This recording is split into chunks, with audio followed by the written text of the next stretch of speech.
এটা কোনোদিনও কি সম্ভব? 2024 সালে তথ্য প্রযুক্তির যুগে এখন কি কোনোদিনও ইতিহাস বিকৃত করে একটা কিছু চালালেই সেটা সম্ভব হয়ে যেতে পারে? যে ধরনের অভিযোগ পেয়েছি এগুলা যদি এখন আমি বলি, তাদের রাজনীতির রও আর থাকবে। পরিচয় জুলাই যোদ্ধা সেটিকে ব্যবহার করে তারা সেখানে অনুপ্রবেশ করে অনেকেই, এবং এই পরিস্থিতির তৈরি হয়। যাই হোক, আজকে আপনাদের মাধ্যমে আমরা এই কথাটি বলতে চাই যে জুলাই গণ অভ্যুত্থান কোনো এক ব্যক্তি, কোনো একটি দল বা কোনো একটি গোষ্ঠীর ছিল না। এটি ছিল বাংলাদেশের সর্বসাধারণের একটি আন্দোলন।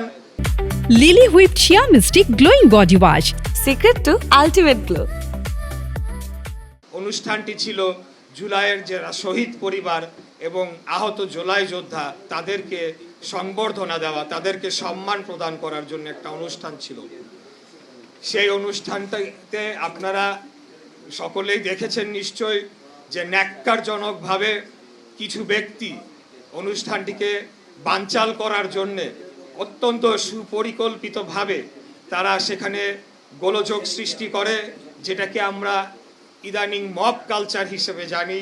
সেই কাজটি তারা করে এবং সেখানে অত্যন্ত দুঃখের সাথে বলতে হয় যে একজন মাননীয় সংসদ সদস্য, নতুন যে দলটি গঠন হয়েছে এনসিপি, তার নেতা, সেই একজন মাননীয় সংসদ সদস্য, তার কিছু অনুসারীরা সেখানে খুব সুপরিকল্পিতভাবে গোলযোগ সৃষ্টি করে এবং এমন একটি অবস্থা তৈরি করে যে সেখানে আমাদের বাংলাদেশের সুনাম সারা পৃথিবীতে যে ক্ষতি হয়েছে সেটি অপূরণীয়। কারণ সেখানে উপস্থিত সকল কূটনীতিবিদ যারা রয়েছে তারা ভীত সন্ত্রস্ত হয়ে সেই অনুষ্ঠান স্থল ত্যাগ করে। তারা যে অজুহাত দিয়েছিল, যে কারণটি দেখাচ্ছিল, সেই বিষয়ে আমি বিস্তারিত এখন বলবো না, কিন্তু কোনো মানুষের একটা প্রতিবাদ বা তার একটা মন্তব্য বা একটা মত থাকতেই পারে, বা কোনো একটা বিষয়ে সে দ্বিমত পোষণ করতেই পারে, কিন্তু একটা রাষ্ট্রীয় প্রোগ্রামে সেটা সেই দ্বিমত প্রকাশ করার অনেক সভ্য উপায় রয়েছে। আপনারা লক্ষ্য করে দেখবেন যে আমাদের ওই অনুষ্ঠানে যারা মাননীয় মন্ত্রী ছিলেন, মুক্তিযুদ্ধ বিষয়ক মন্ত্রী আহমেদ আজম খান, উনি রীতিমতো হাত জোর করেছিলেন, কারণ সেখানে বিদেশি কূটনীতিবিদরা উপস্থিত ছিলেন।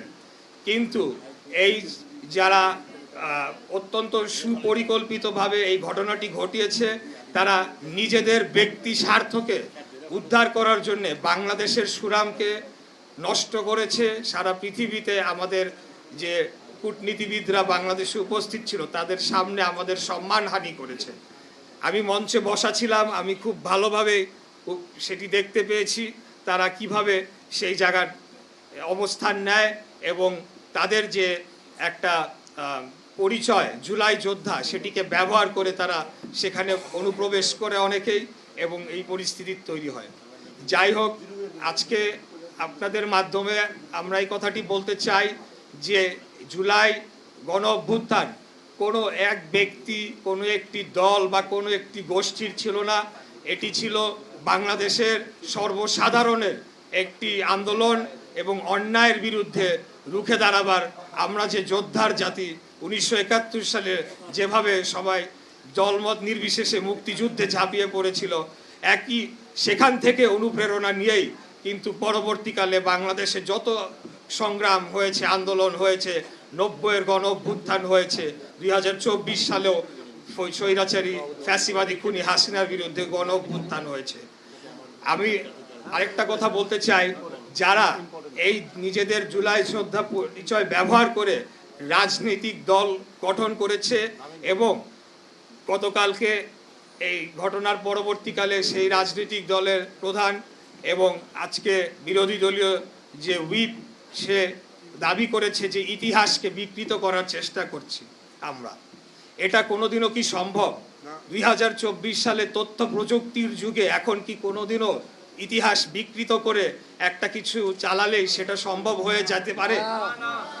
সেখানে যে প্রদর্শনীটি করা হয়েছিল তথ্যচিত্র, সেটা কয়েক মিনিটের এবং সেই অনুষ্ঠানটিকে কেন্দ্র করে এটা কোনো ইতিহাসকে লিপিবদ্ধ করা হচ্ছিল না।